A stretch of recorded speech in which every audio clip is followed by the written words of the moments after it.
আল কোরআনুল কারীমকে আল্লাহ রাব্বুল আলামিন এই মুসলমানদের জন্য পাঠিয়েছিলেন। কাদের জন্য? মুসলমানদের উন্নতির জন্য।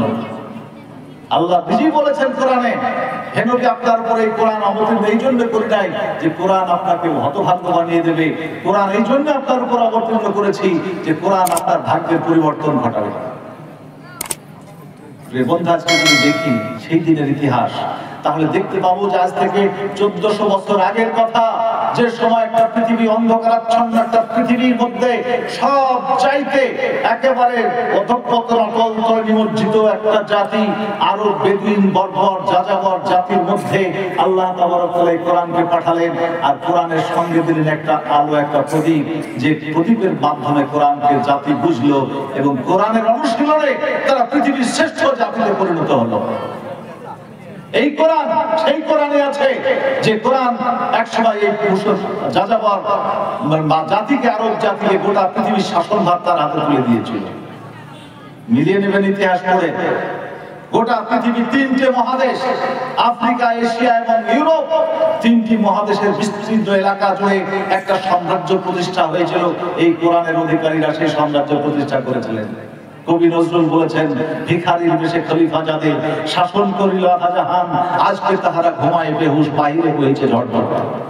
প্রিয় ভাই সাহেব, সেই জন্য কোরআন যা ছিল তাই আছে, বাট আমাদের সেই ঈমান নাই।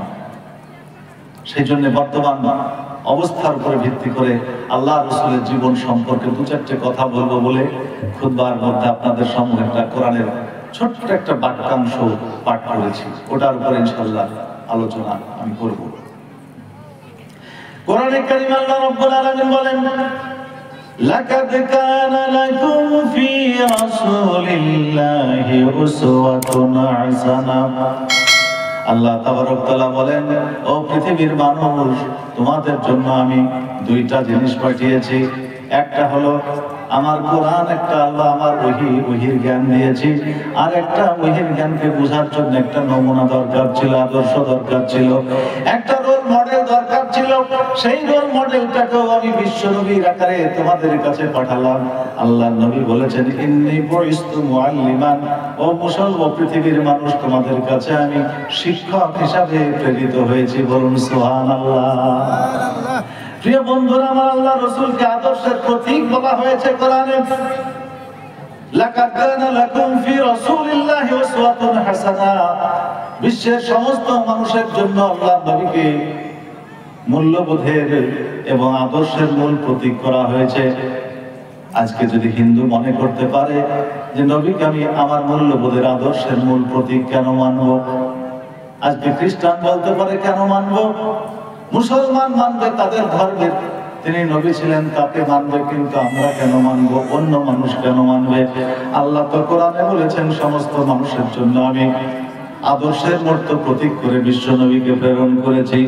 প্রিয় বন্ধুরা আমার, আল্লাহ রাসূলের আদর্শকে যদি চিন্তা করা যায়, একটু বিশ্লেষণ করা যায়, তাহলে রাসূলের সমস্ত বাণীগুলা, যত বাণী দিয়েছেন, সমাজ বিজ্ঞানের এত বড় পণ্ডিত তিনি ছিলেন, যার চাইতে সমাজ বিজ্ঞানের বড় পণ্ডিত পৃথিবীতে কেউ আসে নাই। আল্লাহ নবী করিম সাল্লাল্লাহু আলাইহি ওয়াসাল্লাম সমাজ ম্যান ইজ সোশ্যাল অ্যানিমাল, মানুষ হচ্ছে সামাজিক জীব, আর সেই সমাজের শিক্ষক হিসাবে আল্লাহ নবীকে পাঠানো হয়েছিল। আল্লাহ রাসূল একজন রাখালের আদর্শ, একজন শিশুর আদর্শ। আল্লাহ রাসূল রাখাল কাটেন না বলে কেটেছেন? রাখালের চাকরি করেছেন? আল্লাহ রাসূল ব্যবসা ক্ষেত্রে চাকরি করেছেন না করেন নাই? আল্লাহ রাসূল নিজে ব্যবসা করেছেন না করেন নাই? আল্লাহ রাসূল সংসার করেছেন না করেন নাই? আল্লাহ নবী একজন বাপ ছিলেন না? আল্লাহ নবী দাদু ছিলেন না? আল্লাহ নবী একজন প্রতিবেশী ছিলেন না? আল্লাহ নবী একজন সৈনিক ছিলেন না? আল্লাহ নবী একজন রাষ্ট্রনায়ক ছিলেন না? বলেন। আল্লাহ নবী রাষ্ট্রনায়কের পদ থেকে শুরু করে পৃথিবীর সর্বোচ্চ মর্যাদার আসন থেকে শুরু করে একবারে সর্বনিম্ন পর্যায়ের মর্যাদার পদ হলো একটা রাখালের পদ। সেই জায়গা তো আল্লাহ রাসূল আল্লাহ তাবারক ওয়া তাআলা আল্লাহ রাসূলকে মডেল হিসাবে প্রেরণ করেছেন। সমাজের গরিব, ধনী এবং রাষ্ট্রনায়ক পর্যন্ত কেউ যেন বলতে না পারে যে রাসূলের আমার জন্য রাসূলের মধ্যে তো কোনো আদর্শ খুঁজে পাই নাই। এমন যেন পৃথিবীর কোনো এতিমও না বলতে পারে যে আমি একজন এতিম মানুষ আমার নবী কি করে আদর্শ হতে পারে? এই জন্য আল্লাহ নবীকে আল্লাহ তাবারক তাআলা জনমের মতো এতিম করে পৃথিবীতে পাঠিয়ে দিয়েছে। ঠিক না ঠিক ভাই? প্রিয় বন্ধুরা আমার, সেই জন্য আল্লাহ রাসূল সবার জন্য আদর্শের মূর্ত প্রতীক। আজকে রসুলের বাণী যদি একটা মেনে নেওয়া যায়, একটা বাণী যদি পৃথিবীর মানুষ মেনে নেয়, গোটা পৃথিবীতে অশান্তি বলতে কিছুই থাকবে না। পৃথিবীতে বড় বড় দার্শনিক এসেছেন, কার্ল মার্কস এসেছেন, লেনিন এসেছেন, মাও সেতুং এসেছেন, আজকে সক্রেটিস এসেছেন, আজকে ওই আরো সব বড় বড় পণ্ডিতেরা এসেছেন। সব নামগুলা আমার হয়তো এখন খেয়াল থাকবে না। সেই সব পণ্ডিতেরা সবাই কিন্তু মানবতার কল্যাণের জন্য কাজ করেছে, কিন্তু আল্লাহ রাসূল সাল্লাল্লাহু আলাইহি ওয়াসাল্লামের সাথে তাদের পার্থক্য হচ্ছে এটাই, তারা নিজের মন মস্তিষ্ক প্রসূত চিন্তাধারা নিয়ে মানুষের কল্যাণ করতে চেয়েছে, আর আল্লাহর নবী আল্লাহর তরফ থেকে ওহীর জ্ঞান দিয়ে মানুষের কল্যাণ করতে চেয়েছে। ঠিক না বেঠিক? আল্লাহর কোরআন বলে মা ইয়ানতিকু আনিল হাওয়া ইন হুয়া ইল্লা ওয়াহিয়ুন ইউহা। আমার নবী কোনো কথা কাজ এবং বক্তব্য দেয় না যেটা আমার তরফ থেকে তাকে ওহী করা না হয়। আমার নবী যা বলে যা করে সবকিছু আমি আল্লাহর নির্দেশে করে থাকেন। বলুন সুবহানাল্লাহ। আল্লাহ তাবারক তাআলা যেহেতু মানুষের স্রষ্টা, সৃষ্টি সম্পর্কে স্রষ্টাই বেশি জানবে, তার চাইতে বেশি কিছু জানে কেউ না। এই যে মোবাইলটা চলছে, এই মোবাইল কিনেছেন অ্যাপেলের একটা মোবাইল 1.5 লক্ষ টাকা দিয়ে আপনি কিনলেন। কেনার পরে চিন্তা করলেন ওই মোবাইলের সঙ্গে একটা লিটারেচার কোম্পানি দিয়েছে, লিটারেচারটা লেখা আছে কোন অপশনে গেলে কোন সুবিধা পাবেন, কিভাবে মোবাইলটাকে ইউজ করবেন, কিভাবে হেডফোনটা লাগাবেন, কিভাবে ব্লুটুথ চালু করবেন, কিভাবে আপনিও ক্যামেরা ফিট করবেন, কিভাবে ছবি তুলবেন, রেকর্ডিং ছবি উঠবে কোথায় কোথায়, ভিডিও রেকর্ডিং হবে কোথায়, আপনি ভিডিও কল করতে পারবেন, টুইটারে কিভাবে যাবেন, এই সমস্ত কিছু ওই লিটারেচারের মধ্যে দিক নির্দেশনা দেওয়া হয়েছে। আমি তহিদুল ইসলাম মনে করলাম নিজের টাকা দিয়ে মোবাইল কিনেছি, তোর কোম্পানির লিটারেচার কি করব, লিটারেচার ছুঁড়ে ফেলে দিলাম। দেখা গেল চার্জ করতে গেলাম, যেখানে হেডফোন লাগানোর কথা সেইখানে চার্জারের পিন মেরে দিলাম, মোবাইল থাকবে না ভাঙবে। বলেন আমার টাকা দিয়ে কিনেছি, আমি যদি বাহাদুরি করি সে মোবাইল যেমন নষ্ট হবে। ও মানুষ, তুমি মোবাইল, আমরা সাধারণ মানুষ, মোবাইলের টেকনিশিয়ান নই, মোবাইলের আবিষ্কারক আমরা নই, তাই মোবাইলের যিনি আবিষ্কার করেছেন তার মতটাকে মানতে হবে। এইরকম আল্লাহ রাব্বুল আলামিনের যত সৃষ্টি আছে পৃথিবীতে, মানুষ আমরা সৃষ্টির স্রষ্টা নই। অতএব সৃষ্টির কোথায় ভালো হবে, কোন পথে চললে খারাপ হবে, কোন পথে চললে সৃষ্টির মঙ্গল হবে, এটা মানুষের কোনো জানা নাই। সেই জন্য আল্লাহ রাব্বুল আলামিন মানুষের জন্য গাইড বুক পাঠিয়ে দিয়েছেন, লিটারেচার পাঠিয়ে দিয়েছেন, আর গাইড বুকের সঙ্গে একজন অপারেটর পাঠিয়ে দিয়েছেন। সূরা মাইদা আল্লাহ বলেছেন লাকাদ জাআকুম মিনাল্লাহি নূরুন ওয়া কিতাবুম মুবিন। আল্লাহ রাব্বুল আলামিন বলেন, ও পৃথিবীর মানুষ, তোমাদের কাছে একটা নূর পাঠিয়েছি, আমি একটা কিতাব পাঠিয়েছি। নূর হচ্ছে নবী মুহাম্মদ রাসূলুল্লাহ সাল্লাল্লাহু আলাইহি ওয়াসাল্লাম, আর কিতাব হচ্ছে আল্লাহর কোরআন। অতএব কোরআনকে যদি বুঝতে হয় নবীর জীবনী দিয়ে বুঝতে হবে, নিজে নিজে বুঝতে গেলে জাহান্নামে যেতে হবে। নবীর জীবনী, নবীর ভাষ্য, নবীর কথা অনুযায়ী কোরআনকে বোঝার চেষ্টা করতে হবে। নিজে যদি ব্যাখ্যা করতে যায় তাহলে কি হবে, কোথায়? এই জন্য রাসূল যেভাবে কোরআনকে বুঝিয়েছেন সেইভাবে বুঝতে হবে। কি মুসলমান রাজি আছে? প্রিয় বন্ধুরা আমার, ভাইরা আমার, বিশ্বের জন্য নবী মুহাম্মদ রাসূলুল্লাহকে তেমনি কি করেন না যে হাদিসটা আপনাদেরকে শোনাতাম, পৃথিবীতে একটি যদি বাণী হয়, সমস্ত দার্শনিকরা ভালো কাজ করেছেন, কিন্তু ওই দার্শনিকদের জন্য একটি বাণী আপনি দেখাতে পারবেন না যে ওই বাণীটা গোটা পৃথিবীতে শান্তি আনার জন্য যথেষ্ট হয়ে যাবে। ওই হিন্দু, খ্রিস্টান, জৈন, বৌদ্ধ, পারসিক যত ধর্মের আছেন, কাউকে কালমা পড়তে বলি না, কাউকে নামাজ পড়তে বলি না, কাউকে কোরআন পড়তে বলছি না, মসজিদ আসার কথা বলি না, কিন্তু আল্লাহ রাসূলের একটি বাণী যদি মানুষ দুনিয়া মেনে দিত, তো তাহলে ইউক্রেনের যুদ্ধ থেমে যাবে, প্যালেস্টাইনের যুদ্ধ থেমে যাবে, আজকে ওই বার্মার যুদ্ধ থেমে যাবে, আজ তাইওয়ানের টানাটানি হচ্ছে সে যুদ্ধ থেমে যাবে, লিবিয়ার গন্ডগোল থেমে যাবে, সোমালিয়ায় থাকবে না, হুতি বিদ্রোহীদের সঙ্গে লড়াই হবে না, এইভাবে করে সিরিয়াতে যুদ্ধ থেমে যাবে, লেবানন থেমে যাবে, সব জায়গায় থেমে যাবে। মুসলমান, যদি আমরা পৃথিবীর মধ্যে মানুষগুলি একটা মাত্র বাণীকে রাসূলের অনুসরণ করে নেই, আল্লাহ রাসূল বলেছেন, মিশকাত শরীফ এসেছে হাদিসটি, ওয়াল্লাহি লা ইউমিনু ওয়াল্লাহি লা ইউমিনু মান লা ইয়া'মুনু যারাহু বিওয়াইকিহি। আল্লাহর নবী বলেন, খোদার কসম করে বলছি ওই ব্যক্তি ইমানদার নয়। খোদার কসম করে বলি ওই ব্যক্তি ইমানদার নয়। খোদার কসম করে বলি ওই ব্যক্তি ইমানদার নয় যে তার প্রতিবেশীর সঙ্গে দুর্ব্যবহার করে। প্রতিবেশী হিন্দু হতে পারে, প্রতিবেশী খ্রিস্টান হতে পারে, প্রতিবেশী মুসলমান হতে পারে, প্রতিবেশী ওই মানে আজকে অন্য আদিবাসী হতে পারে, যে জাতেরই হোক না কেন তোমার প্রতিবেশীর হক তুমি আদায় করবে। এটাই রাসূলুল্লাহ শিক্ষা দিয়েছেন। প্রতিবেশীর সঙ্গে দুর্ব্যবহার করবে না। ও দক্ষিণ ঘোষপাড়ার মানুষ, আমার বাড়ির পাশে পাশে 4 জন প্রতিবেশী, এইভাবে একটা একটা করে পাড়া সৃষ্টি হয়। পাড়া এক পাড়ার এক পাড়ার প্রতিবেশী, একটা গ্রাম আর একটা গ্রামের প্রতিবেশী, এক থানার এক থানার প্রতিবেশী, এক জেলার এক জেলার প্রতিবেশী, এক রাষ্ট্র আর এক রাষ্ট্রের প্রতিবেশী।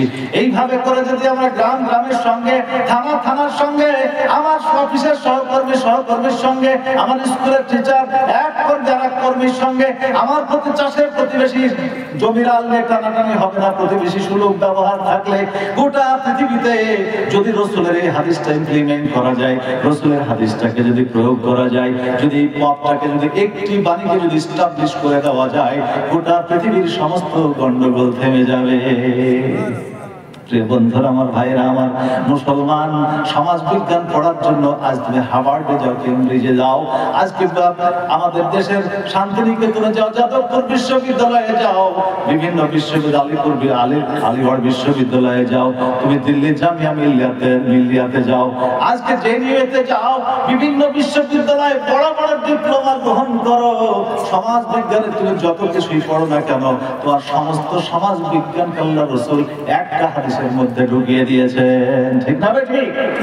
প্রিয় বন্ধুরা, আমার ভাইরা, আমার একটি বাণীর মধ্যে রাসূলুল্লাহ সাল্লাল্লাহু আলাইহি ওয়াসাল্লাম মানুষের জন্য এমন একটা দিক নির্দেশনা দিয়েছেন, আজকে মানুষ যদি সেই জিনিসটাকে আমরা মেনে নিতাম, তো তাহলে গোটা পৃথিবী শান্তির একটা আবাসস্থল বেড়ে যেত, যুদ্ধ বিগ্রহ থাকতো না, মন্দিরে পূজা হতো, মসজিদ আজান হতো, আজকে গির্জায় ঘন্টা ধ্বনি বাজতো, কেউ কারোর সঙ্গে হিংসা বিদ্বেষ মারামারি করতো না, যদি এই প্রতিবেশী সুলভ আচরণ আপনার আমার মধ্যে থাকতো। প্রফেসর জর্জ বার্নার্ড শ আল্লাহ রাসূলকে স্টাডি করার পরে তিনি বলেছিলেন, I believe if a man like Muhammad were to assume the dictatorship of modern world, he would succeed in solving its problem in a way that would bring its mass needed peace and happiness. আল্লাহ রাসূল সাল্লাল্লাহু আলাইহি ওয়াসাল্লাম সম্পর্কে মন্তব্য করতে গিয়ে George Bernard Shaw বলেছেন যে আমি বিশ্বাস করি এই কথা, I believe if a man like Muhammad, যে মুহাম্মদ সাল্লাল্লাহু আলাইহি ওয়াসাল্লামের মতো কোনো মানুষ যদি were to assume the dictatorship of modern world, উনি যদি আধুনিক বিশ্বের এক নায়কতান্ত্রিক শাসনভার গ্রহণ করতেন, গণতন্ত্রের কথা বলেন উনি, এক নায়কতান্ত্রিক, ডিক্টেটরশিপ শব্দের অর্থ শিক্ষিত ভাইরা আছেন জিজ্ঞাসা করবেন, এক নায়কতান্ত্রিক রাজতন্ত্র, স্বৈরতন্ত্র যাকে বলা হয়, সেই শাসনভার তিনি যদি গ্রহণ করতেন, he would succeed in solving his problem in a way, তিনি এই সমস্ত সমস্যার সমাধান করে দিয়ে এত সুন্দর পৃথিবী আমাদের উপহার দিতেন যে পৃথিবীটা সমস্ত মানুষের জন্য সুখের স্বর্গরাজ্য বেড়ে যেত। বলুন সুবহানাল্লাহ। এটা মুসলমানের বাক্য নয়, আল্লাহ রাসূল সম্পর্কে বলতে গিয়ে জর্জ বার্নার্ড শ এই কথা বলেছেন। প্রিয় বন্ধু, আজকে সেই নবীকে চিনতে পারলাম না, নবীর আদর্শ আমাদের ভালো লাগে না। মুসলমানের বাচ্চা, মুসলমানের সন্তান, বাচ্চা বলে একটু খারাপ লাগে, তাই না? মুসলমানের ছেলে সন্তান, সেলুনে গিয়ে দেখি চুল কাটছে, কেউ চারিদিক থেকে কেটে দিয়েছে, চাচা এই ঘাড়ের এখান থেকে একবার সম্মুখ পর্যন্ত চিকন করে রেখেছে, 6 ইঞ্চি লম্বা, হিট দিয়ে খাড়া করছে, বলছে বাপ এটা কোন কাঠ গত করেছে? মোরগ কাঠ। হ্যাঁ, আল্লাহ ওকে বানিয়েছে আকশাফুল মাখলুকা, আর ও কাটছে কি মোরগ কাঠ, মানে জানোয়ার হতে চায়। ও মানুষ আল্লাহ বানিয়েছে, এটা সন্তুষ্ট না। ও মানুষ থেকে জানোয়ার হতে চায়, মোরগ হতে চায়। প্রিয় বন্ধু, রাসূলের আদর্শ সমাজের প্রতিটা ক্ষেত্রে যদি প্রয়োগ করা যায়, তো তাহলে প্রতিটা ক্ষেত্রে শান্তি আসবে। আল্লাহ রাসূলের পারিবারিক নীতিকে যদি আপনি অ্যাকসেপ্ট করতে পারেন, বললেন মৌলভী সাহেব এই ওয়াজ যদি করেন তো মেয়েরা তো আমাদেরকে কথা শুনবি না। আল্লাহ রাসূল বলেছেন হাদিস, তোমাদের মধ্যে সেই ব্যক্তি উত্তম যে তার স্ত্রীর কাছে উত্তম। কথাটা শুনলে মা বোনদের একটু সাহস বেড়ে যাবে না? হ্যাঁ, বলবে যে একই তো কথা না শুনলে চলতে পারেনি মৌলভী সাহেব, আবার যে কথা বলছেন যে ওই কাজ যদি করতে হয় তো সবসময় ওদের হুকুমে চলতে হবে। এটা হুকুম শোনার মাসলা না। বা আল্লাহ রাসূল এই জন্য বলেছেন, পৃথিবীতে যদি একজন পুরুষ সম্পর্কে সবচাইতে বেশি তার অভ্যন্তর, ভিতর এবং বাহির সম্পর্কে কে জ্ঞাত বেশি বলেন? কোন মানুষটি বেশি জ্ঞাত? আপনার সম্পর্কে বলেন। আপনার স্ত্রীর থেকে বেশি কেউ জানে আপনাকে চেনে? কথা বুঝতে পারছেন না, বুঝতে পারেন না? একজন পুরুষের তার স্ত্রীর থেকে তার কাজ সম্পর্কে, তার চলন সম্পর্কে, তার ব্যবহার সম্পর্কে অন্য মানুষ, দ্বিতীয় মানুষ কেউ বেশি জ্ঞাত নয়। আল্লাহ রাসূল সেটাই বলতে চেয়েছেন যে তোমার স্ত্রী সবকিছু জানার পরেও তোমাকে যদি জাস্টিফাই করে, সে যদি সিদ্ধান্ত দেয় যে আমার স্বামী একজন ভালো মানুষ, তো তাহলে জানবে যে তুমি ভালো মানুষ। বলুন সুবহানাল্লাহ। এর অর্থ এই নয় যে সে যা বলবে তাই শুনতে হবে আমাকে।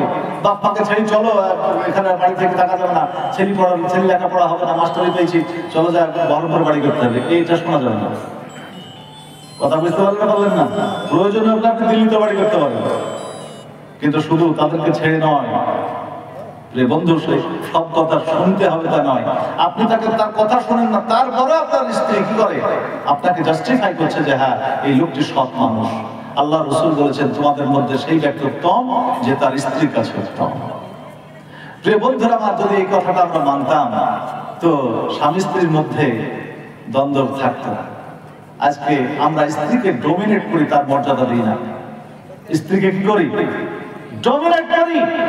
আল্লাহ রাসূল ছিলেন রাষ্ট্রনায়ক, সারাদিন পরিশ্রম করে রাষ্ট্রনায়কের রাষ্ট্রের কাজ করে এশা নামাজের পরে যখন বাড়ি ঢুকেছেন, হযরত আয়েশা রাদিয়াল্লাহু তাআলা আনহা বলছেন আমার তখন রান্নার কাজ শেষ হয়নি, রাসূল একটি দিনের জন্য চোখ মোটা মোটা করে আমার দিকে তাকাননি, গরম করেননি, বরং রাসূল এসে শ্রান্ত শরীর নিয়ে এসেও আমার পাশে বসে তরকারি কুটে অথবা রুটি সেকে আমাকে সাহায্য করেছেন। বলুন সুবহানাল্লাহ। এখানে কেউ আছেন একজন যে আপনি মাস্টার, ডাক্তার, ব্যবসায়ী, আপনি কোনোদিন আপনার স্ত্রীকে এইভাবে সাহায্য করেছেন? কেউ? আল্লাহ রাসূলের এটা আদর্শ। পরিবারের শান্তি কি করে আনতে হয় রাসূল শিক্ষা দিয়েছেন। প্রিয় বন্ধু, সেই জন্য রাসূলকে আদর্শের মূল প্রতীক করা হয়েছে, একমাত্র নমুনা করে পাঠানো হয়েছে সমস্ত কিছু। আল্লাহ রাসূল বলেছেন যে আমি আমার স্ত্রীদের কাছে উত্তম ব্যক্তি। প্রিয় বন্ধুরা আমার, হযরত আয়েশা হাদিস বর্ণনা করেন, আমি গ্লাসে পানি পান করার পরে গ্লাসটা রেখে দিয়েছি, আমার রাসূল আমি ওই গ্লাসে ওই জায়গায় মুখ লাগিয়ে পানি পান করেছেন যে জায়গাতে আমার থুতুটা লেগে আছে। বলুন সুবহানাল্লাহ। যেখানে আমার মুখের লালা লেগেছিল রাসূল আমার সেই জায়গায় মুখ লাগিয়ে পানি পান করেছেন। প্রিয় বন্ধুরা আমার, ভাইরা আমার, কি পরিবারে, কি সমাজে, কি রাষ্ট্রে, কি আজকে পররাষ্ট্রনীতিতে সব জায়গায় রাসূল যে কাজগুলি করেছেন সব জায়গায় শান্তি এসেছে, শান্তি আর শান্তি। প্রিয় বন্ধুরা আমার, ভাইরা আমার, সেই জন্য আপনি আমি যদি চলার পথে রাসূলকে অনুসরণ করি, আপনার আমার জীবনে শান্তি আসবে, অশান্তি বলতে কিছুই থাকবে না। আল্লাহর নবী করিম সাল্লাল্লাহু আলাইহি ওয়াসাল্লাম কেমন ভাবে দিন প্রচার করেছিলেন, যুদ্ধনীতি কেমন ছিল, তার সমাজনীতি কেমন ছিল। বর্তমান পৃথিবীতে মানবাধিকারের দালালি করছে আমেরিকা, ইউরোপিয়ান কান্ট্রিগুলো মানবাধিকারের ধ্বজাধারী, ইউএন এর মাধ্যমে মানবাধিকারের বোঝা চাপিয়ে দিয়ে বিভিন্ন রাষ্ট্রকে শোষণের ব্যবস্থা চালু করেছে না করে নাই? করে নাই? প্রিয় বন্ধুরা আমার, ভাইয়েরা আমার, নিজেরা মানবাধিকারের ধার ধারে না, আজকে আমেরিকা যদি তাদের গায়ের পোশাক, প্রেসিডেন্টের পোশাক শোনা যায়, মুসলমানদের রক্তের গন্ধ পাওয়া যাবে। ইরাক, সিরিয়া, আজকে আফগান, সমস্ত জায়গায় এক আধটা দুইটা নয়, লক্ষ লক্ষ মুসলমান নারমানির হত্যার পিছনে তাদের হাত ছিল। ওসামা বিন লাদেন, সে সন্ত্রাসী বা কিছু সেটা আমি বলতে চাই না, কিন্তু ওসামা বিন লাদেনকে ধরার নাম করে সে আফগানিস্তানে লক্ষ লক্ষ মানুষকে হত্যা করেছে, যারা একটা অপরাধী নয়, নিরপরাধ। এই হলো আমেরিকা মানবাধিকারের দোহাই দেয়। পৃথিবীর মানুষ, আপনারা যারা ইতিহাস পড়েছেন, যারা জানেন, 10ই ডিসেম্বর সামনে মাসের 10 তারিখ 1948 সালের এই তারিখে গোটা পৃথিবীর শাসকেরা একত্রিত হয়ে তারা একটা আইন পাস করেছিল, তার নাম হলো মানবাধিকার আইন। 30টি ধারা সম্বলিত একটা সংবিধান। মানুষের বেঁচে থাকার অধিকার, মানুষের সংগঠন করার অধিকার, স্বাধীনতার অধিকার, মানুষের দল করার অধিকার, ধর্ম পালনের অধিকার, ঘর বাড়ি, শিক্ষা, বস্ত্র, বাসস্থান, এই সমস্ত অধিকার, মানুষের মৌলিক অধিকারগুলি থেকে যে মানুষ যেন বঞ্চিত না হয়, এই রাষ্ট্র এই ব্যবস্থাকে নাম দিয়ে তারা মানবাধিকার আইন পাশ করলো, তাদের মান একটা সূচক নির্ধারণ করলো। মানবাধিকার এর নিচে যদি চলে যায় তাহলে সেটা মানবাধিকার খর্ব বলে মেনে নেওয়া হবে। এই আইনগুলোকে আইনের ভাষায় fundamental rights, legal rights, birth rights of man, এই ধরনের ভাষায় তাকে আলোচনা করা হয়েছে আইনের বইয়ের মধ্যে। প্রিয় বন্ধু, বলতে কোনো দ্বিধা নেই, আজও পৃথিবীতে 10ই ডিসেম্বর আসলে রাষ্ট্রিকভাবে বিভিন্ন সভা সমিতি সেমিনারের মাধ্যমে এই দিনটাকে পালন করা হয়, বিভিন্ন লোকে বক্তৃতা করে। কিন্তু অতীতের যে কোনো সময় থেকে বর্তমান পৃথিবীতে মানুষের অধিকার লঙ্ঘিত হচ্ছে সবচাইতে বেশি। প্রিয় বন্ধু, হযরত আদম আলাইহিস সালাম থেকে আজ পর্যন্ত যত হিংস্র প্রাণীরা, বাঘ, কুমির, হাঙর, এই সমস্ত প্রাণীরা মিলে এত মানুষকে হত্যা করেনি, এত মানুষকে খায় নাই যত মানুষের একটি যুদ্ধে, মাত্র শুধুমাত্র একটি যুদ্ধে, যে যুদ্ধটার নাম হলো সেকেন্ড গ্রেট ওয়ার্ল্ড ওয়ারে, যত মানুষে মেরেছে, এত মানুষ পৃথিবীতে জন্তুরা আজ পর্যন্ত আদম আলাইহিস সালাম থেকে শুরু করে এখন পর্যন্ত মারতে পারে নাই। কোন বাঘ তার স্বজাতিকে শাসায় নাই, সিংহ তার স্বজাতিকে শাসন করার জন্য সেনাবাহিনী প্রস্তুত করে নাই। পৃথিবীতে কোনো ব্যাঙ আজও বলে নাই যে আমি এলাকায় গ্যাঙর গ্যাং করবো, আর কেউ আওয়াজ তুলতে পারবে না। বরং মানুষ মানুষকে ডমিনেট করেছে, চিরটা কাল মানুষ মানুষের অমর্যাদা করেছে।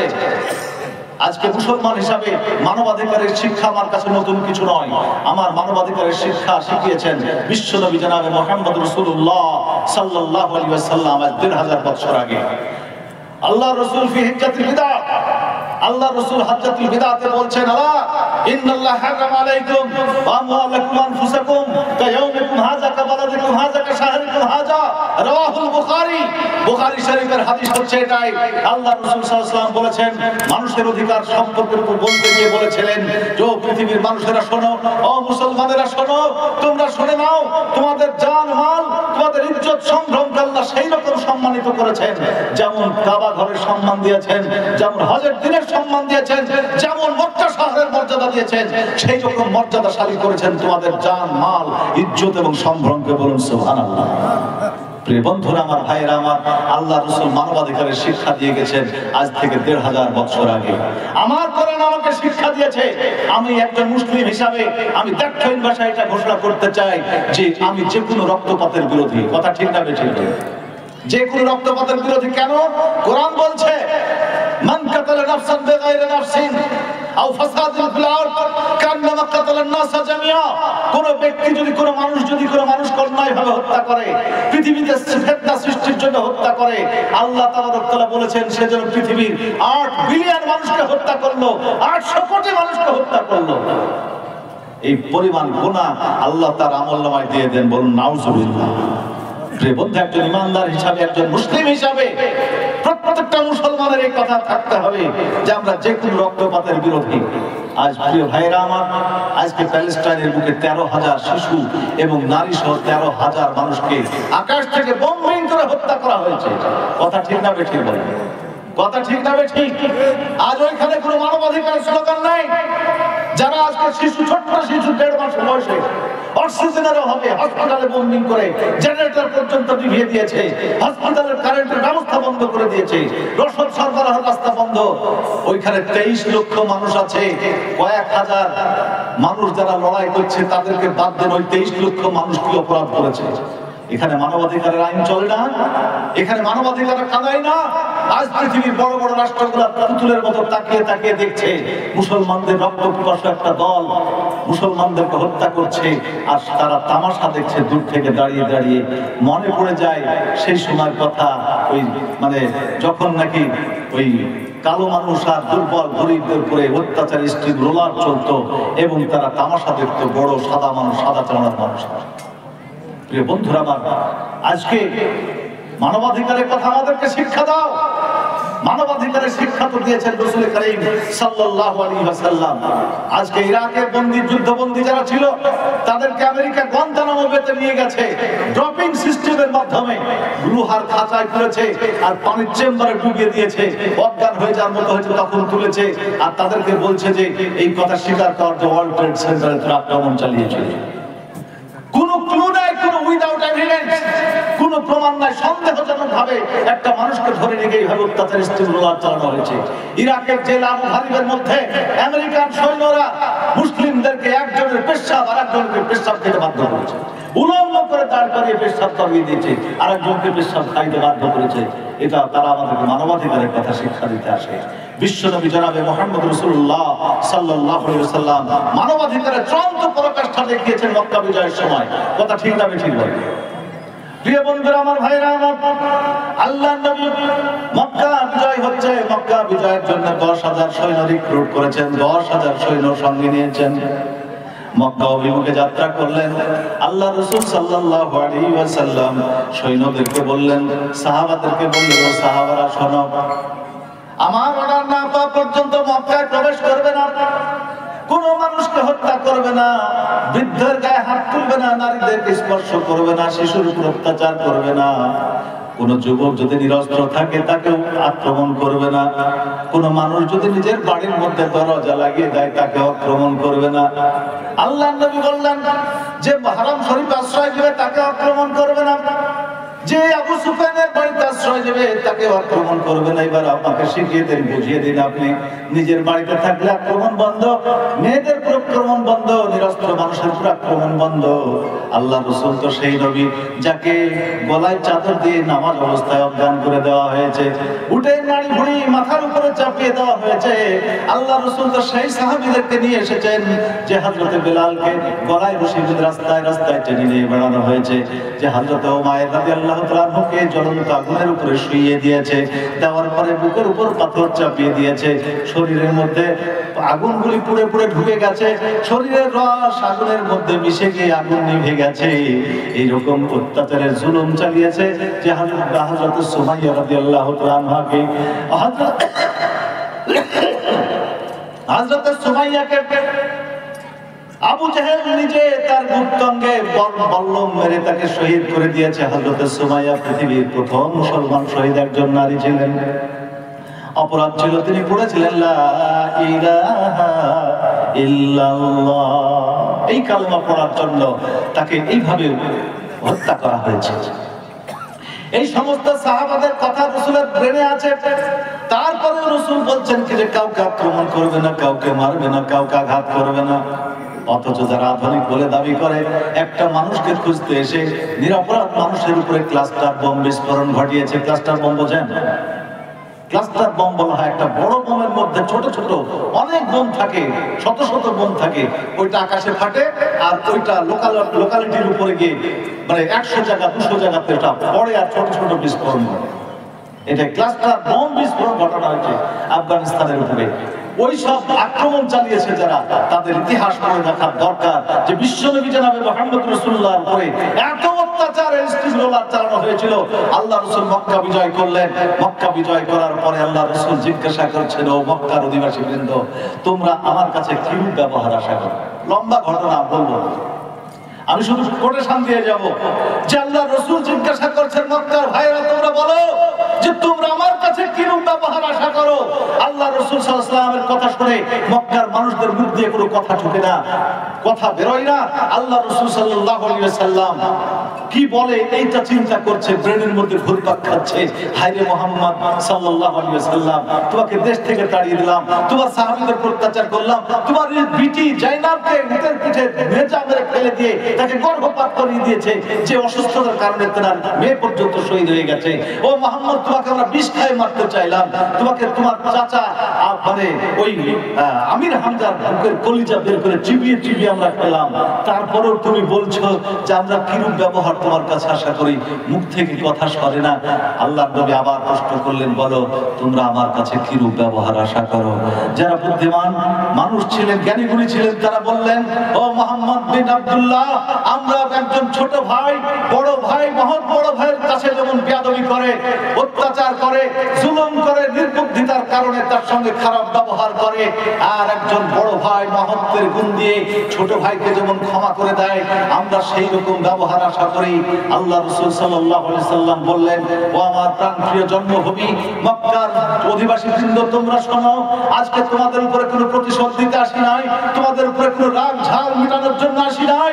আমার ভাই ইউসুফ আলাইহিস সালাম যে 10 ভাই তাকে হত্যা করতে চেয়েছিল কুয়ার মধ্যে ফেলে দিয়ে, সেই ইউসুফ আলাইহিস সালাম মিশরের প্রেসিডেন্ট হওয়ার পরে যে কথা বলেছিলেন, আমরা তোমাদের জন্য সেই কথাই উচ্চারণ করি, লা তাসরিবা আলাইকুমুল ইয়াউম, আজ তোমাদের জন্য কোনো প্রতিশোধের নিশানি আসেনি, আল্লাহর রাস্তায় তোমাদেরকে আমি ক্ষমা করে দিলাম। বলুন সুবহানাল্লাহ। মানবাধিকার কারে কয় মিয়া? এটা আল্লাহ রাসূল সাল্লাল্লাহু আলাইহি ওয়াসাল্লাম শিক্ষা দিয়েছেন যে শত্রুদের সঙ্গে কিরূপ ব্যবহার করতে হয়, এটা কেউ শেখায়নি। বদরের যুদ্ধের ময়দানে 70 জন অমুসলিম বন্দী হয়ে এসেছে। কয়জন বললাম? কয়জন শুনেছেন আপনারা এর আগে কখনো? 70 জন মুসলমান, 70 জন কয়েদি, তারা বিরোধী সৈন্য মক্কা থেকে এসেছিল যুদ্ধ করতে, তারা বন্দী হয়ে আসলো। আল্লাহ রাসূল মশওয়ারায় বসেছেন, সিদ্ধান্ত হলো যেদেরকে মুক্তিপণ নিয়ে ছেড়ে দেওয়া হোক। মুক্তিপণ নেওয়া হলো। যারা বড় লোক ছিল, লিডার শ্রেণীর মানুষ, তাদের আত্মীয় স্বজন যারা ছিল, তারা টাকা পেল, মুক্তিপণ দিয়ে সবাই চলে গেছে। আল্লাহ নবী করিম সাল্লাল্লাহু আলাইহি ওয়াসাল্লাম দেখলেন কিছু মানুষ আছে আর কেউ মক্কা থেকে আসে না, এদের মুক্তিপণ নিয়ে। আমাদের দেশে দেখা যায় নেতারা আসে, নেতারা আসে না নাই? আপনাদের এখানে নেতা আছেন নাই? ভোটের সময় আসে কিছু যুবক ছেলেদেরকে, তাদের হাতে কিছু অস্ত্র শস্ত্র, নগদ পয়সা আর নেশার বস্তু তুলে দিয়ে মাতাল করে দেয়, নিজেদের ভোটের জন্য লাঠির মতো ব্যবহার করে। কথা ঠিক না বেঠিক? আপনারা বলেন, কথা ঠিক না বেঠিক? ওই কর্মী যখন মারা যায় রাজনীতি করতে গিয়ে, তার বিধবা স্ত্রী থাকে, তার 3 সন্তান থাকে, ওই নেতার একদিন ঘুরেও তাকায় না। ঠিক না বেঠিক? যতদিন সে ছিল ততদিন পর্যন্ত। আর যদি তারা আঘাতপ্রাপ্ত হয়ে বিকলাঙ্গ হয়ে যায়, বড়জোর নেতা একটা ঠেলা গাড়ির বেশি কিছু দেয় না। ঠেলা গাড়ি দাও, সারা জীবন বিক্রি করে খাও, এটাই তো সিস্টেম। প্রিয় বন্ধুরা আমার, ভাইরা আমার, এটা সেই জামানার নেতাদের কাছ থেকে চলে আসছে আজ পর্যন্ত। এই নেতাদের এই স্বভাবের পরিবর্তন হয় নাই। আল্লাহ রাসূল সেই নেতা ছিলেন, আল্লাহ রাসূল সেই নেতা ছিলেন যে নিজের কাঁধের উপরে কাঁটার বস্তা কাঁধে করে নিয়ে মদিনার গলিতে গলিতে গরিবদের মধ্যে বিলিয়ে দিয়েছেন। নিজের মেয়েকে দিতে পারেন নাই, নিজের বাড়িতে উনুন জ্বলে নাই, কিন্তু আল্লাহ রাসূল সাল্লাল্লাহু আলাইহি ওয়াসাল্লাম মদিনার সমস্ত মানুষের জন্য খাবারের ব্যবস্থা করেছিলেন, পোশাকের ব্যবস্থা করেছিলেন। প্রিয় ভাইয়েরা আমার, বন্ধুরা আমার, সেই জন্য আল্লাহ রাসূল সাল্লাল্লাহু আলাইহি ওয়াসাল্লাম মক্কার বদরের যুদ্ধবন্দীদেরকে যখন কেউ আসলো না দিতে, তাদের টাকা পয়সা দেওয়ার জন্য, আল্লাহ নবী বললেন, ও আমার মক্কার প্রাণপ্রিয় জন্মভূমির ভাইরা, তোমরা বন্দী হয়ে এসেছো, তোমরা এখন আমার শত্রু নও, আজকে তোমরা আমার মেহমান। তোমাদের মুক্তিপণের জন্য কেউ আসলো না, আমি তোমাদেরকে এমন একটা পরামর্শ দেব, একটা কাজ যদি তোমরা করে দাও, আমি নবী ওয়াদা করছি তোমরা মুক্ত হয়ে চলে যেতে পারবে। আল্লাহ রাসূল বললেন, মদিনার 10 জন করে শিশুকে তোমরা একটা গোল করে বসে তাদেরকে অক্ষর জ্ঞান দিয়ে দাও, তাদেরকে কিছু শিক্ষা দিয়ে দাও, তোমাদেরকে এটাই হবে তোমাদের মুক্তিপণ। বলুন সুবহানাল্লাহ। যারা যুদ্ধবন্দী ছিল, তদানীন্তন পৃথিবীর আইন ছিল এটা যুদ্ধবন্দীদেরকে হত্যা করা। আল্লাহ রাসূল যুদ্ধবন্দীদেরকে হত্যা করলেন না, মুক্তিপণ নিলেন না। আল্লাহ নবী স্বেচ্ছায় তাদেরকে বললেন যে তোমরা আমার মদিনার শিশুদেরকে অক্ষর জ্ঞান দিয়ে দাও, আলিফ বা তা শিক্ষা দিয়ে দাও, অক্ষর জ্ঞান দিয়ে দাও, যাতে করে তারা পড়াশোনা শিখতে পারে, আর এটাই হবে তোমাদের জন্য মুক্তিপণ। শিক্ষকের মর্যাদা দিয়ে গোটা পৃথিবীর কাছে, মানুষের কাছে চূড়ান্ত একটা মানবাধিকারের চূড়ান্ত পরাকাষ্ঠা তিনি দেখিয়েছেন। যুদ্ধবন্দীদের সঙ্গে কি ব্যবহার করতে হয়, যারা মৃত্যুদণ্ডের আসামি ছিল, তাদেরকে শিক্ষকের মর্যাদা দিয়ে আল্লাহ রাসূল মক্কা শরীফে পাঠিয়ে দিয়েছেন। বলুন সুবহানাল্লাহ। প্রিয় বন্ধুরা আমার, ভাইরা আমার, এই জন্য আল্লাহ বলছেন, লাকাদ কানা লাকুম ফি রাসূলিল্লাহি উসওয়াতুন হাসানাহ। আল্লাহ তাবারক তাআলা বলেন, এই কোরআন দিলাম আর তোমাদের কাছে নবী দিলাম, এই কোরআনের মিশনটাকে এইবার শোনো। মিশন কি? কোরআন কি উদ্দেশ্যে এসেছে? আল্লাহ বলেন, কিতাবুন আনজালনাহু ইলাইকা লিতুখরিজান নাসা মিনাজ যুলুমাতি ইলান নূর। আল্লাহ তাবারক তাআলা বলেন, যে তোমাদের কাছে হে নবী তোমার কাছে একটা কোরআন প্রেরণ করেছি, কোরআন নাজিল করেছি, কিতাবুন আনজালনাহু ইলাইকা লিতুখরিজান নাসা মিনাল যুলুমাতি ইলান নূর। যে কোরআন তোমার কাছে আমি অবতীর্ণ করেছি, এর মিশন হচ্ছে এটাই যে দুনিয়ার মানুষগুলিকে পুঞ্জীভূত পাপের অন্ধকার থেকে আলোর পথে নিয়ে আসবে। পুঞ্জীভূত অন্ধকার থেকে, পুঞ্জীভূত অন্ধকার হলো গোলামীর অন্ধকার, পুঞ্জীভূত অন্ধকার হলো মিথ্যার অন্ধকার, পুঞ্জীভূত অন্ধকার হলো পাপের অন্ধকার, পুঞ্জীভূত অন্ধকার হলো জুলুমের অন্ধকার, পুঞ্জীভূত অন্ধকার হলো অত্যাচারের অন্ধকার। আল্লাহ তাবারক তাআলা মানুষ, আল্লাহ তাবারক তাআলা নবীকে বলছেন, হে নবী তোমার উপরে কোরআন এই জন্য অবতীর্ণ করেছি যে তুমি মানুষগুলিকে পুঞ্জীভূত অন্ধকার থেকে আলোর পথে নিয়ে আসবে। ও পৃথিবীর মানুষ, ও মুসলমানেরা, আজকে চিন্তা করুন যে কোরআন এসেছিল আলো নিয়ে, কোরআন এসেছিল অন্ধকার দূর করার জন্য। আজকে যদি জিজ্ঞাসা করি অন্য মানুষরা সবাই আলো পেয়েছে, কিন্তু মুসলমান জাতি কি আলো পেয়েছে নাকি? পেয়েছে আলো? আলো আছে আমাদের মধ্যে? আজ মুসলমান মানুষ খুন করে, মুসলমান আজকে মদ খায়, মুসলমান জুয়া খেলে, মুসলমান ধর্ষণ করে, মুসলমান চুরি করে, মুসলমান ডাকাতি করে, এমন কোন খারাপ কাজ নাই যে মুসলমান করে না। আল্লাহ তাবারক তাআলা এই জন্য কোরআন পাঠান নাই। আল্লাহ ওয়াদা করেছেন, ফামান তাবিআ হুদায়া ফালা খাউফুন আলাইহিম ওয়ালা হুম ইয়াহজানুন। আল্লাহ রাব্বুল আলামিন বলেন, কোরআন দিলাম, এই কোরআন যদি তোমরা কেউ মেনে চলো, দুনিয়ার মানুষ যে মানবে, আল্লাহ বলছেন তার ভয় থাকবে না, তার কোনো চিন্তাও থাকবে না। সমস্ত ভয় আর চিন্তাকে দূর করে দেওয়ার দায়িত্ব আমি আল্লাহ গ্রহণ করে নিলাম। বলুন সুবহানাল্লাহ। সেই কোরআন আছে, অথচ আমরা কোরআনের ইত্তেবা নাই, কোরআন অনুসরণ না থাকার কারণে আজকে আমরা নিজেদের মতো ধর্ম পালন করি। কথা ঠিক না বেঠিক বলেন? নিজেদের মতো করি না, কোরআন মেনে ধর্ম পালন করি না, আমরা আমাদের মতো করি। বলেন, যদি কোরআন মেনে চলতেন তো আপনার বাড়ির নীতি কোরআনওয়ালা হতো, হতো না? হতো না। আপনার ব্যবসা কোরআন মেনে চলতো, আপনার চাকরি কোরআন মেনে চলতো। কোরআন তো আমাকে এই শিক্ষা দিয়েছে, মুসলমান তুমি স্কুলের মাস্টার, তুমি স্কুলে না পড়ে প্রাইভেট টিচারি করো, তুমি প্রাইভেটের পয়সা তোমার জন্য হারাম হয়ে যাবে। তুমি স্কুলে 6টা প্রেড ক্লাস করতে হতো, ইসলাম আমাকে শিক্ষা দিয়েছে। তুমি টিফিন আওয়ারে জোহরের নামাজ পড়তে এসে যদি একটা প্রেডকে তুমি নকল আর কোরআন পড়তে গিয়ে নষ্ট করো, কাল কিয়ামতের দিন আল্লাহর দরবারে তোমাকে জবাবদিহি করতে হবে। কেন তুমি নকল পড়তে গিয়ে স্কুলের শিক্ষা নষ্ট করেছো? কেন তুমি ছেলেদের পড়াশোনার টাইম নষ্ট করলে? কোরআন তো এই শিক্ষা দিয়েছে। প্রিয় বন্ধু, আজকে কোরআন মেনে আমার স্কুল চলে না, কোরআন মেনে শিক্ষা চলে না, কোরআন মেনে আমার ব্যবসা চলে না, কোরআন মেনে আমার পরিবার চলে না।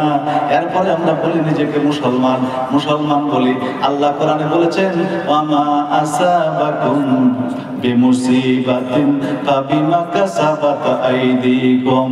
ও মুসলমান, তোমাদের মধ্যে যত জুলুম আসে, যত মুসিবত আসে, এটা তোমাদের ফল, তোমাদের কৃতকর্মের ফল।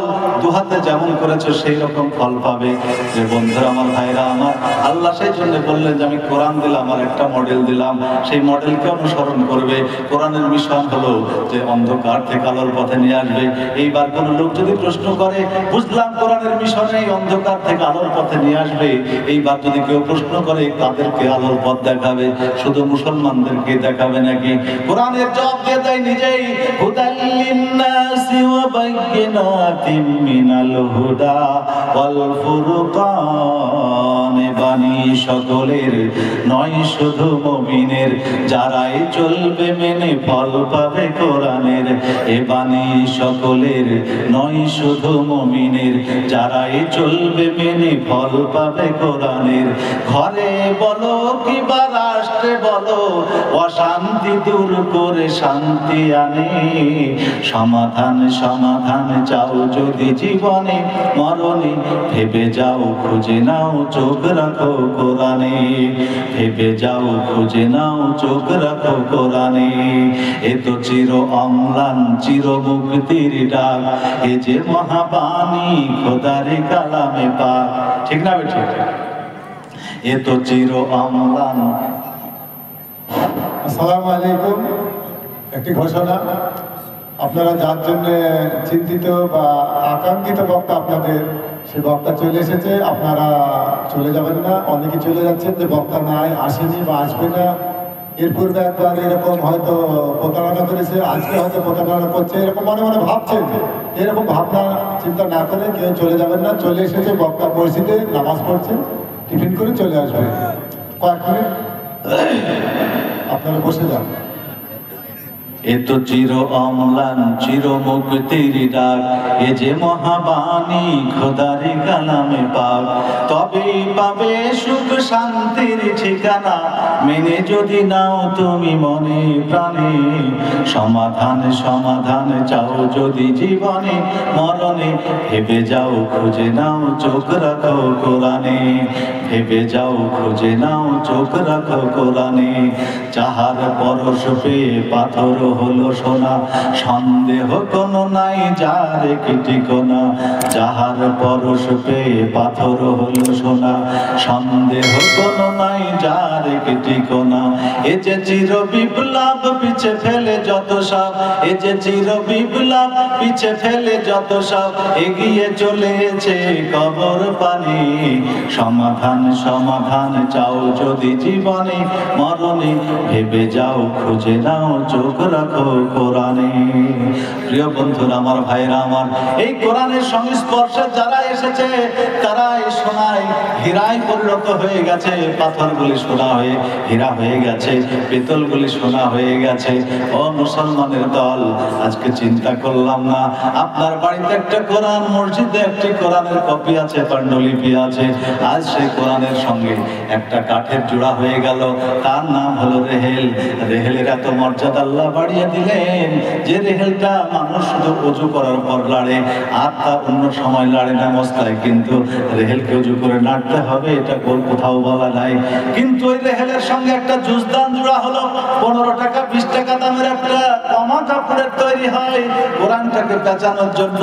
ও মুসলমান আমার, গায়ে একটা কাপড় পেঁচানো আছে, আমার তার উপরে একটা আছে, পরনে একটা আছে, পায়ে একটা মোজা পেঁচানো আছে।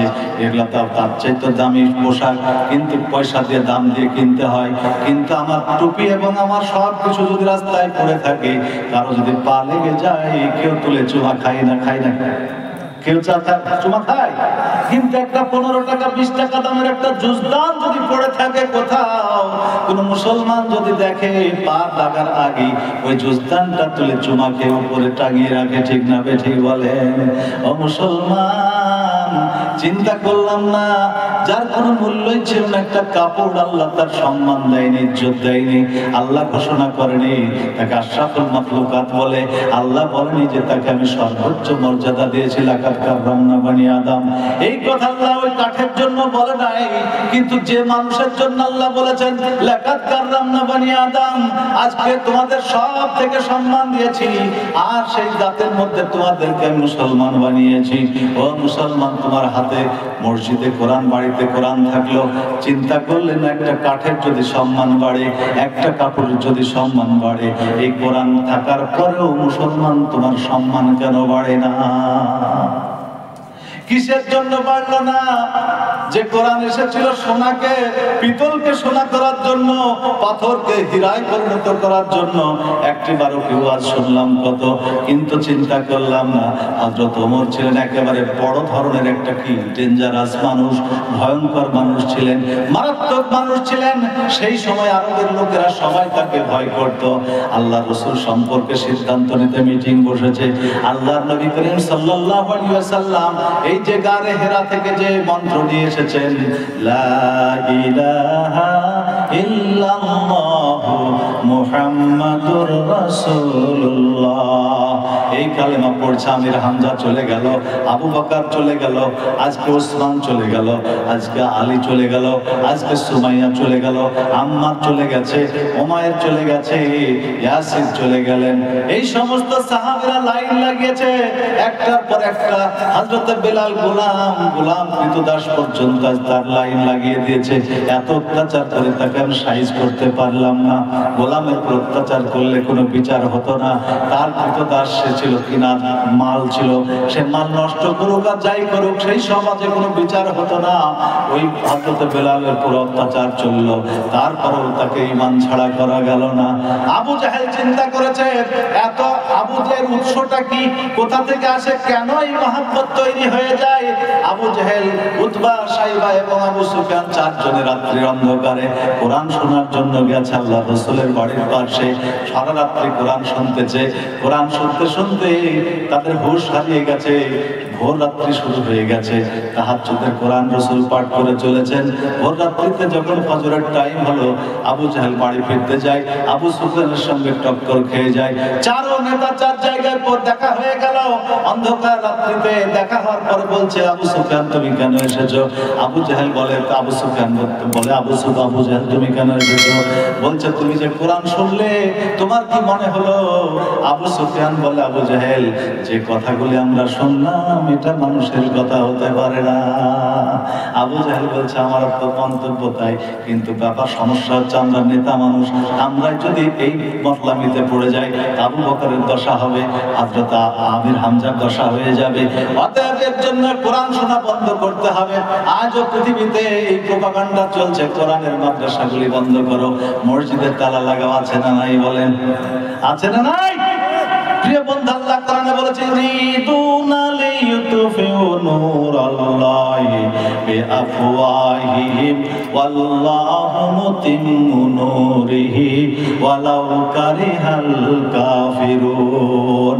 আল্লাহ বলেন, আমার নূরকে, আমার কোরআনকে, আমার ইসলামকে পরিপূর্ণতা দান করে ছাড়বো। তাতে কাফের বেঈমানদের মনে যতই যারা যন্ত্রণা হোক না কেন, তারা মুখের ফু দিয়ে আমার দ্বীনকে, মুসলমানদেরকে নিভাই দিতে চায়। তারা যতই জ্বলন পড়ুক না কেন, আজকে আমেরিকা চলুক, ইউরোপ চলুক, আজকে ইসরায়েল চলুক, যতই চলবে আল্লাহ তত মুসলমানদের মধ্যে বরকত দিয়ে দেবে। আমেরিকার একটা গবেষণা সংস্থা পিউ রিসার্চ সেন্টার, তার নাম 2015 সালে একটা রিপোর্ট দিয়েছে, আগামী 50 সাল পর্যন্ত পৃথিবীতে একক সংখ্যাগরিষ্ঠ জাতি হিসাবে মুসলমানরা আত্মপ্রকাশ করতে যাচ্ছে। বলুন সুবহানাল্লাহ। আফগানে এত মরে লাখ লাখ, ইরাকে লক্ষ লক্ষ মরে, তার চাইতে 10 গুণ বেশি আমেরিকায় খ্রিস্টান থেকে মুসলমান হয়ে যায়। আজ তাই তো দেখি Mike Tyson, Abdul Aziz Tyson হয়ে যায়, Mohammad Ali clay, Cassius clay থেকে মোহাম্মদ আলী ক্লে হয়ে যায়, আজকে জোনাথন, আজকে কি হয়ে যায়, ইউনুস নাম গ্রহণ করে। টনি ব্লেয়ারের শালিকা লরেন বুথ সাংবাদিক, সে মুসলমান হয়ে কালেমা পড়ে নাই। বলুন সুবহানাল্লাহ। প্রিয় বন্ধুরা, আমার ভাইরা আমার, আল্লাহ বলেন, তোরা একদিক দিয়ে মারবি, আমি 1000 রাস্তা খুলে দেবো, 1000 রাস্তা দিয়ে মুসলমানদের সংখ্যা বাড়িয়ে দেবো। প্রিয় বন্ধু, মক্কার বুকে যখন তারা অত্যাচার শুরু করলো, আবু জাহেল মিটিং বসিয়েছে, আইন পাশ করতে হবে। আল্লাহ তাবারক তাআলা সূরা তাওবার মধ্যে আল্লাহ বললেন যে কাফেররা যে আলোচনা করলো মুসলমানদের শিক্ষার জন্য কোরআনের মধ্যে কোট করে রাখলেন, ওয়াকালাল্লাযীনা কাফারু লা তাসমাউ লিহাযাল কুরআন। আল্লাহ তাবারক তাআলা কাফেরদের কথাটা কোরআনে লিখে দিয়েছেন। ওই কাফেররা বলল, লা তাসমাউ লিহাযাল কুরআন, এই কোরআন তোমরা শুনতে পাবে না। ও যুবকেরা, কোরআন শুনবে না। আজও পৃথিবীতে কোরআনের বিরুদ্ধে প্রোপাগান্ডা চলছে না, চলছে না বলেন? পৃথিবীতে সবাই চায় কোরআন থেকে মানুষকে দূরে রাখতে।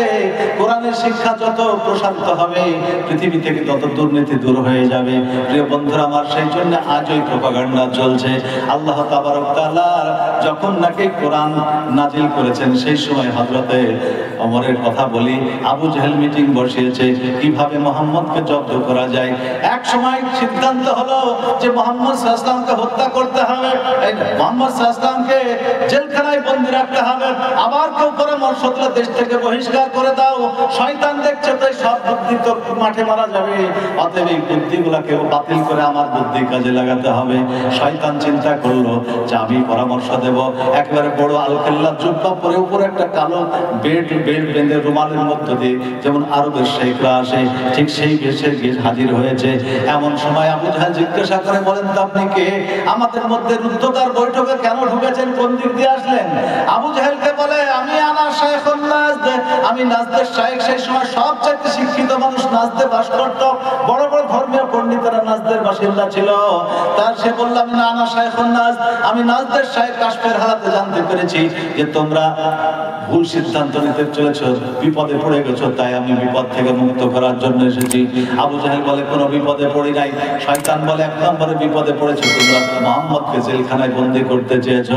মুহাম্মদ সাল্লাল্লাহু আলাইহি ওয়াসাল্লাম সম্পর্কে তোমাদের কোনো ধারণা নাই, এত সুন্দর চরিত্রের অধিকারী তিনি। আল্লাহ কোরআনে বলেছেন ফাবিমা রাহমাতিম মিনাল্লাহি লিনতা লাহুম, হে নবী আপনার প্রতি আল্লাহর করুণা হচ্ছে এটাই, আল্লাহ আপনার মনটাকে নরম করে দিয়েছে। যারা আপনার কাছে আসে তারা সিমেন্টেড হয়ে যায়, সেটকে পড়ে না। শয়তান বলল যারা জেলখানায় বন্দী আছে, চোর ডাকাত লুচ্চা মনে করে জেলখানায় রেখেছো, ওই দুর্ধর্ষ মানুষগুলি তারা একদিন সবাই তার কালেমার পতাকা তলে চলে আসবে, তার জেলখানার ফটক ভেঙে তাদের নেতাকে বের করে আসবে, তোমরা ঠেকাতে পারবে না। দুই নম্বরে বিপদে পড়েছো, বিদেশে তাকে বহিষ্কার করতে চেয়েছো, তার চরিত্র সম্পর্কে তোমাদের ধারণা নাই। যেই দেশেই যাবেন তিনি, সেই দেশের মানুষগুলি পড়বে লা ইলাহা ইল্লাল্লাহু মুহাম্মাদুর রাসূলুল্লাহ। এই কালেমা পড়ে তারা ঈমান আনবে, সেই দিন তোমাদের দেশকে আক্রমণ করবে, তোমরা রুখতে পারবে না। প্রিয় বন্ধুরা আমার, শয়তান বল আবু জাহেল বলে তাহলে উপায় হলো একটাই, তোমাদের মধ্যে একটা উপায় আছে যে তাকে শেষ করে দাও, কতল করে দাও। আপনারা চিন্তা করে বলবেন নাকি আল্লাহ যাকে রাখে তাকে কেউ মারে নাকি? কেউ মারতে পারে? আল্লাহ যাকে রাখে তাকে কেউ মারতে পারে না। হযরত ইব্রাহিম আলাইহিস সালামকে নমরুদ চেষ্টা চালালো মারার জন্য, আল্লাহ তাবারক তাআলা একানো ইব্রাহিম আলাইহিস সালামকে বিজয়ী করলেন। ফেরাউন চেষ্টা চালালো মুসা আলাইহিস সালামকে শহীদ করার জন্য, আল্লাহ মুসা আলাইহিস সালামকে পানি পার করে দিলেন, ফেরাউনকে পানির মধ্যে ডুবিয়ে দিলেন। এইভাবে করে যত ইউসুফ আলাইহিস সালামের ভাইরা চেয়েছিল ইউসুফ আলাইহিস সালামকে হত্যা করতে, আল্লাহ তাবারক তাআলা ওই গোয়েন্দাটাকে একটা টানেল বানিয়ে দিলেন। বড় ধরনের একটা টানেল তৈরি হয়ে গেল, টানেলের এক মুখ দিয়ে ঢুকলো আর এক মুখ দিয়ে বেরিয়ে মিশরের সিংহাসনে আল্লাহ বসিয়ে দিলেন। ঠিক না বেটা? প্রিয় বন্ধুরা আমার, ভাইরা আমার, আবু জাহেল যখন এই পরামর্শ করেছে নবী মুহাম্মদ রাসূলুল্লাহ সাল্লাল্লাহু আলাইহি ওয়াসাল্লামকে এই দুনিয়া থেকে বহিষ্কার করতে হবে, পৃথিবীর এই দেশ থেকে নয়, এই আরব থেকে নয়, দুনিয়া থেকে সরিয়ে দিতে হবে। আল্লাহ নবী করিম সাল্লাল্লাহু আলাইহি ওয়াসাল্লামকে মৃত্যুর পরামর্শ করার পরে দেখা গেল কে মারতে যাবে নবী মুহাম্মদ রাসূলুল্লাহ সাল্লাল্লাহু আলাইহি ওয়াসাল্লামকে। তখন হযরত ওমর বলছেন লাব্বাইক আবু জাহেল, এ আমর ইবনে হিশাম, আমি উপস্থিত আছি। সবাই বলল মারহাবা মারহাবা। সবাই বলছে, আমাদের দেশে ওই সব আকাম কুকাম যারা করে নেতারা তাদের খুব প্রশংসা করে, তাই না? দেখা গেল তারা খুব প্রশংসা করে আর বলে যে আমার কর্মী খুব ভালো কর্মী, এটা খুব পিঠের থাবা দিয়ে দিল। আবু জাহেল হযরত ওমরকে বলল যে তোমার পুরস্কার 100 উট দেওয়া হবে, চলে যাও। প্রতিমধ্যে নাইম বিন আব্দুল্লাহর সঙ্গে দেখা, বলছে ভাই আবু ওমর, তুমি এইভাবে উন্মুক্ত তলোয়ার নিয়ে কোথায় চলেছো? তো বলছে যে মুহাম্মদ সাল্লাল্লাহু আলাইহি ওয়াসাল্লাম সে বেটা খুব বাড় বেড়েছে, আমাদের লাত উজ্জা হাবলের দুর্নাম করে, বদনাম করে, আমি তাকে পৃথিবী থেকে বিদায় করতে চাই, পৃথিবী থেকে বিদায় করে দিতে চাই। লাত উজ্জা হাবলের বিরোধিতা করবে যে তাকে সরিয়ে দেওয়া হবে। বলছে যে ভাই মারতে যাচ্ছ ঠিকই আছে, তো এই কাজটাকে নিজের বাড়ি থেকে শুরু করবে। তো কিরকম? তো তোমার বোন ফাতেমা বিনতে খাত্তাব ও তো মুসলমান হয়ে গেছে, তোমার ভগ্নিপতি মুসলমান হয়ে গেছে, তাই নাকি? তো হ্যাঁ। তো বলছে কি যে গন্তব্য চেঞ্জ করে নিজের ভগ্নিপতির বাড়ি থেকে দরজায় খটখট খটখট করে আওয়াজ দিলেন। হযরতে সম্ভবত তালহা কি খাব্বাব হবে, দুজনের মধ্যে যে কোনো একজন হবেন। এই সাহাবী তার বোনকে এবং ভগ্নিপতিকে কোরআন শিক্ষা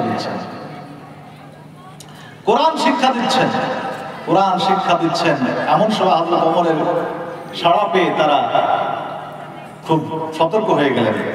আল্লাহ রাসূলের সাহাবীকে একটা জায়গায় ঢেকে দিলেন, কোরআন শরীফের যে পাণ্ডুলিপিটা ছিল সেটাকে এক জায়গায় উঠিয়ে রাখলেন। দরজা খুলেছেন, হযরত ওমর বলছেন তোমরা নাকি মুসলমান হয়েছে, মিথ্যা কথা তো বলা যাবে না। নীরব মাথা নিচু করে দাঁড়িয়ে আছে ভগ্নিপতির সম্মুখে। হযরত ওমর তার মুখের ভঙ্গিমা দেখে বুঝতে পারলেন যে নাঈম বিন আব্দুল্লাহর কথা সত্য। উনি সঙ্গে সঙ্গে কিল, ঘুষি, লাথি, না কান ফেটে গেছে, ঠোঁট কেটে গেছে, টটটড়িয়ে রক্ত পড়ছে, পুরো শরীর রক্তে ভিজে গেছে। হযরত ফাতেমা বিনতে খাত্তাব নিজের স্বামীকে বাঁচানোর জন্য নিজের সম্মুখে ভাইয়ের উন্মত্ত ভাইয়ের সম্মুখে নিজেকে দাঁড় করিয়ে দিয়েছেন। খেয়াল নাই যে কাকে পিটাচ্ছি, নিজের ছোট্ট বোন, আদরের বোন, তাকে পিটিয়ে রক্তাক্ত করে দিয়েছে হযরত ওমর। হযরত ফাতেমা বিনতে খাত্তাব বলছেন যে ভাই ওমর, মনে রেখো তুমি তোমার শরীরে যে রক্ত তোমার শিরা উপশিরায় প্রবাহমান, একই খাত্তাবের রক্ত আজকে আমার শরীরেও প্রবাহমান। আমিও খাত্তাবের সন্তান, তুমিও খাত্তাবের সন্তান।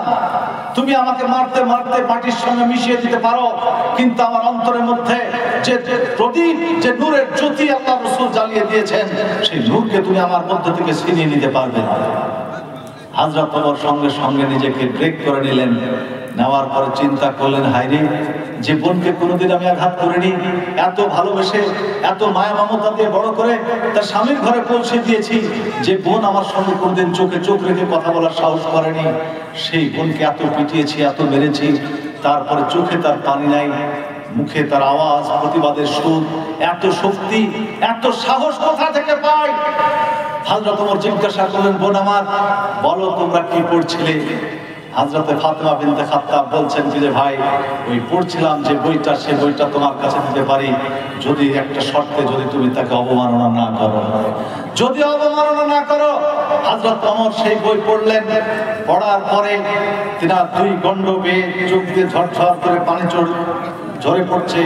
হযরত ওমর ফারুক রাদিয়াল্লাহু তাআলা মুখ দিয়ে অজান্তেই বেরিয়ে গেল, এটা কোনো শয়তানের বাক্যালাপ নয়, এটা কোনো স্যাটানিক ভার্সেস নয়, এটা আল্লাহর কালাম, এটা অবশ্যই আল্লাহর কালাম, এতে কোনো সন্দেহ নাই। নারে তাকবীর, নারে রিসালাত। আব্দুল্লাহ মারুফ সাহেব জিন্দাবাদ।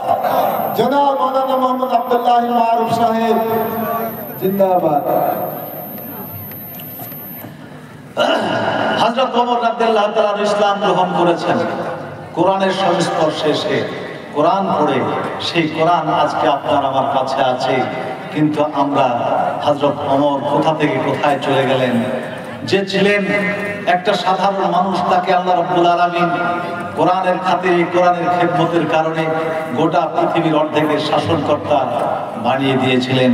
ও মুসলমান, আল্লাহর এটা ওয়াদা যে তুমি যদি আজকে পৃথিবীকে চাও, আল্লাহ পৃথিবীর কিছু অংশ তোমাকে দেবে, আর যদি পরকালকে যাও, পরকালটা দেবে, পৃথিবীটা তোমার জন্য বোনাস হিসাবে দেবে। মান কানা ইউরিদু হারসাল আখিরা, আল্লাহ বলেছেন যে আখিরাতকে চাইবে, আমি তাকে আখিরাত তো দেবই, কিন্তু দুনিয়াটাকে বোনাস হিসাবে দেব। হযরত ওমর রাদিয়াল্লাহু তাআলা আনহুকে আল্লাহ তাবারক তাআলা আখিরাতকে রাসূলের জান্নাত, কিয়ামতের দিন বাম হস্তে হযরত ওমর থাকবেন, ডান হস্তে হযরত আবু বকর থাকবেন।